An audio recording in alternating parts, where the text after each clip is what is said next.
નમસ્કાર ખેડૂત મિત્રો। જો હું તમને કહું કે દારૂ એટલે કે એલ્કોહોલ નાખવાથી પાક લીલો અને તંદુરસ્ત થઈ શકે છે તો કદાચ તમે હસશો, પણ જો હું એ પણ કહું કે એ જ દારૂ થોડી ભૂલથી પાકને બળી નાખે, પાંદડા ઝુલસાવી દે અને વૃદ્ધિ રોકી દે તો આ વાત મજાક નહીં, ગંભીર બની જાય છે। આજનો મોટો પ્રશ્ન, આજકાલ વોટ્સએપ, યુટ્યુબ અને ગામડાની ચર્ચાઓમાં એક વાત ખૂબ ફેલાઈ રહી છે કે થોડી દારૂ નાખો, પાક દોડશે, એલ્કોહોલ છાંટો, જીવાત મરી જશે, દારૂ ટોનિક જેવું કામ કરે છે। પણ સવાલ છે, શું આ સાચું છે કે માત્ર અડધું જ્ઞાન અને મોટો ભ્રમ? સચ્ચાઈ, એલ્કોહોલ શું છે? ખેતીમાં જે દારૂની વાત થાય છે તે મોટાભાગે એથેનોલ હોય છે। આ કોઈ ખાતર નથી, આમાં નથી નાઇટ્રોજન, ફોસ્ફરસ, પોટાશ, એટલે સીધી ભાષામાં દારૂ બરાબર પાકનું ખોરાક નથી।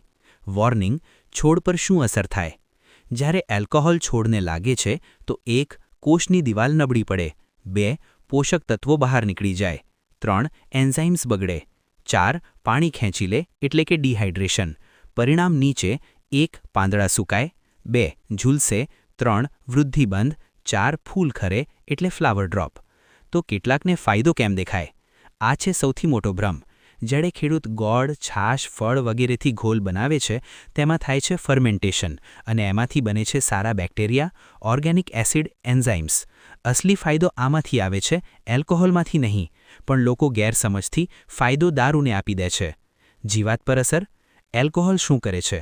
માત્ર ગંધથી જીવાત થોડા સમય માટે દૂર જાય, મરે નથી, ઈંડા નષ્ટ નથી થતા, એટલે આ ઇન્સેક્ટિસાઇડ નથી, માત્ર ટેમ્પરરી અસર છે। ખેડૂતની મોટી ભૂલો: સીધી દારૂ છાંટવી, વધારે કોન્સન્ટ્રેશન, તડકામાં છાંટકાવ, વારંવાર ઉપયોગ।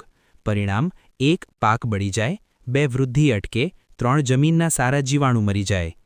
વૈજ્ઞાનિક નિષ્કર્ષ: એલ્કોહોલ ખેતી માટે 1. ખાતર નથી, 2. ગ્રોથ પ્રમોટર નથી, 3. કીટનાશક નથી, એટલે દારૂ બરાબર રિસ્ક, ફાયદો નહીં। સાચો વિકલ્પ શું? જો પાક સારો કરવો હોય તો 1. જીવામૃત, 2. ઘન જીવામૃત, 3. છાશ પ્લસ ગોળ, 4. નીમ લસણના કઢા। આ બધું 1. માઇક્રોબ્સ વધારે, 2. જમીન સુધારે, 3. પાકને મજબૂત બનાવે। ફાઇનલ સંદેશ: ખેડૂત મિત્રો, દારૂ કોઈ ચમત્કાર નથી, શોર્ટકટ ખેતીને બગાડે છે। સાચી ખેતી બરાબર વિજ્ઞાન અને સમજદારી।